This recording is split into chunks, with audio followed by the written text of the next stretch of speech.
ಆಕಾಶಂಬರ ಧರಿಸುವೆ, ಪಾದದಿ ನಾಗರ ಕುಣಿಸುವೆ, ಸೂರ್ಯ ಚಂದ್ರರು ಕಣ್ಣಲ್ಲಿ ಹೇಳಿಯೂ ತೀರದ ಚೆಲುವ ಕಂಡೆ.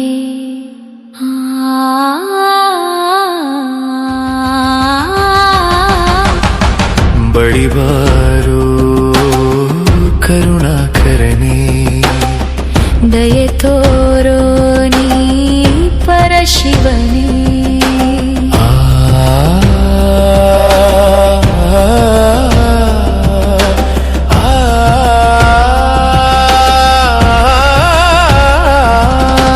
ಮನಸ್ಸಿನ ಮಾಯೆಯ ಮರೆಸಿರುವ ಕರುಣೆಯ ಸಾರವ ಹರಿಸಿರುವ, ಮನಸ್ಸಿನ ಮಾಯೆಯ ಮರೆಸಿರುವ ಕರುಣೆಯ ಸಾರವ ಹರಿಸಿರುವ ಸರ್ವೋತ್ತಮನು ನೀ ಶಂಕರ.